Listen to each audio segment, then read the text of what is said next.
Hi guys, so I don't know if you can tell, but I am no longer at my dorm, and we're gonna talk about it.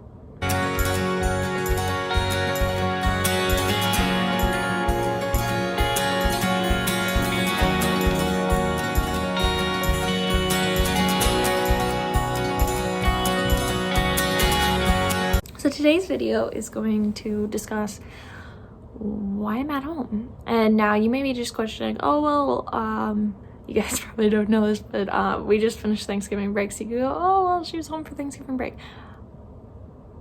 I am home, as in I'm no longer living in my dorm. And that was a really big decision to make, and I actually really didn't make it. My dad did.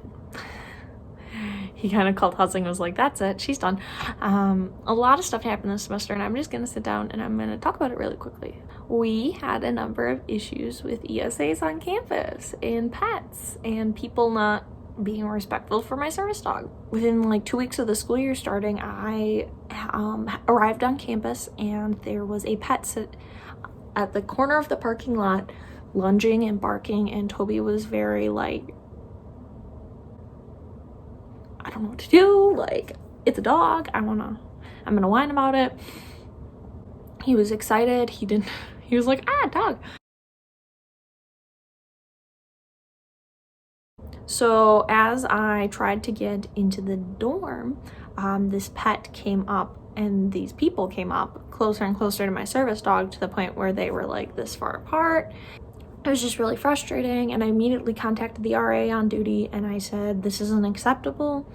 I don't know what's happening, but pets are not allowed in the dorms per university policy and the ADA. But nothing ever happened about it. I did contact our director of the dorms, who stated that I did not contact him soon enough, and so he would not deal with the issue. This is a very similar response to the rest of these scenarios, which you'll see in a little bit. So next, I was taking Toby and Arlo out. Brielle was going to come outside. She just had to run to the bathroom. So I took both dogs out, and as Toby went to the bathroom and I was picking up the poop, individuals from a specific room started howling at my dog and Arlo. Arlo was very like, what was that? Toby was just kind of like, he jumped away. He was like, whoa. And this continued because they were howling until we got into the building. I did contact the RA. I also contacted the director, who again stated that I didn't contact him soon enough, even though I did contact someone on the housing staff. Then there was a specific ESA in the building who I'd seen on a number of occasions. The handler of this dog was the roommate of the owner. So the owner was not being they weren't being responsible for their ESA. Saw them a number of times when taking Toby out. This dog would kind of lunge and get excited. Just clarified, I said they're not really supposed to do that, and I need you to give me space with my service dog. There was a time where they were standing in the they were in the entryway of the dormitory and would not move, and I had to move Toby at least 20 feet back, and they still did not move. And then they went, oh, because they were like looking at their phone and they were distracted, and then they went, oh, sorry. And I said, well, is that ESA or a service dog? Because it really shouldn't be behaving like that. And they go, oh, it's my roommate's ESA. And then, as I'm going to talk about in an upcoming video, we had the ESA incident in which we ended up calling the police. Is this dog, the owner dropped the leash, they hit their dog, basically just spoiling the story for you. And in both of these ESA situations, I also contacted RAs. I also contacted the director of the dormitories, which again got the statement of didn't handle it soon enough, except with the police, in which the police ended up handling the situation. So those were those instances. I also had issues with the directors of the dormitory in terms of the service dog agreement, and if you have not seen that video, link is in the iCard up there. This was kind of frustrating because they did not handle it in a professional manner. Neither did the Disability Center either, because they never replied to my emails. Also, here's another iCard link to my abuse story. I lived next to my ex-boyfriend who was emotionally abusive and controlling.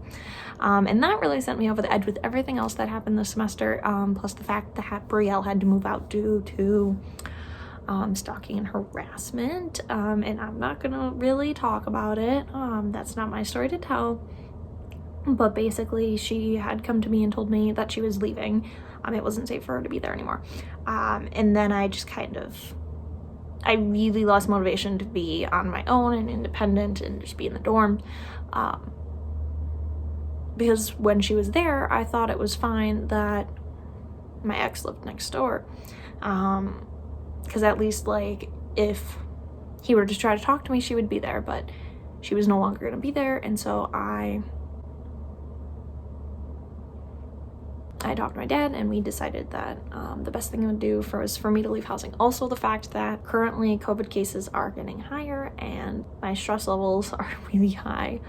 I was also outpatient for a mental health program this semester. There was just a lot of stuff going on. It just got to the point where it just didn't make sense. So here's my boy. Hello, boy. So we did decide that we were gonna move home. For those of you asking how I did it, I basically wrote down everything I just explained, with a couple other things, a couple of different situations that happened that I'm not really going to talk about because they weren't really overly significant, but I did include them to keep people accountable. And so they ended up approving the request, and I am now at home. I'm at home for the spring semester until further notice, basically. I am looking into an apartment for fall, but I'm not 100% sure about it. I've never lived in an apartment before. The nice thing about these apartments is that they're kind of on and off campus. They're really close to campus, and instead of a monthly rent, it is just clumped together for the semester. And it's basically pretty close to the same rates that the university would give or take a couple $100s. Basically, this semester has been a mess. I'm just finishing out classes now. I'm really, really stressed about them. I'm also off all my meds for my tilt table. The new updated tilt table video will be out soon. This was my old tilt table. I don't know how many iCards I can really add in this video. Yeah, just trying to figure out where to go from here. I also have to look for a new job. As I'm not really working on campus, I can't get as many hours. I'm trying not to focus on that. So that's my update. Thank you guys so much for watching, and we'll see you guys in whatever I decide to do next. Bye.